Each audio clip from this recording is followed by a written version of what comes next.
Yo, thanks for clicking on the video. Today we're just going to go over how to get better at 1v1s. Not going to sit here and claim I'm a pro or anything, but I promise if you are struggling in 1v1s right now, this tips and trick guide will help you a lot. I'm going to make it short and sweet, so let's go ahead and get right into the video.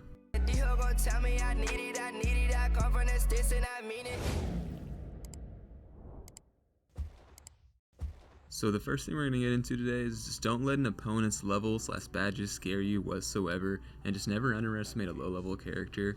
I can't count how many times I ran into a high level character like level 20 and it's absolutely decimated them, and I ran into low level characters like level 5s and they handed it to me. People will play more shaky knowing they're going to play a high level character, and then more lenient knowing they're going to play a low level character. This mindset is the worst to have though. It's just going to make you lose a lot more games. A pre-game lobby, you just want to see what character you're facing and just find out what weaknesses they have and how you can exploit that weakness specifically. For example, Taz's spinny tornado move that most Taz's just spam the crap out of.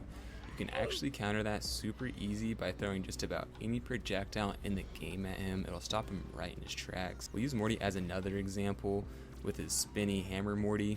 That animation at the end is pretty long. You can kind of just go right above him, smash him on top of the head, and definitely catch him off guard that way. Alright, so moving on, the second thing I'm going to go over real quick is just kind of get a feel for your opponent the first 10-15 seconds of the match. This doesn't mean don't attack. You usually always want to make the first move. Just study their movements and, find out if they're going to be aggressive or not. I've noticed a lot of players in the beginning of the match just go right in, try to combo them up, and that's okay, but you don't really know what kind of player you're playing against until mid-match, into the match, when it might just be too late. The third thing we're going to go over is switch up your movement and combos as much as possible. This tip right here is going to be one of the more important ones in the video, so just definitely make sure you're doing this. You basically just want to be as unpredictable as possible, and you never want to do the same combo more than twice in a row. Good players are going to catch on after that second time. This is just going to help you get more combo strings off, as well as forcing your opponent to move into another attack it just might have not seen coming. And as far as recovery goes, you never just want to come straight back on the stage every single time. For example, if you're using Harley Quinn, you can mix it up multiple ways by using her Jack in the Box before you get on the stage. Just kind of see if they're baiting an edge guard. This is definitely going to catch them off guard as well. Hey, real quick guys, sorry for interrupting the video. I just want to say I make these videos for fun, but if you could hit the like, comment, or even subscribe, show the channel a little bit of love, I would appreciate that so much. Alright, back to the video. So moving on, the fourth thing we're going to talk about, you guys definitely saw this coming. Dodging. It is pretty obvious. Dodging is going to help you win a lot more games. It is pretty self-explanatory.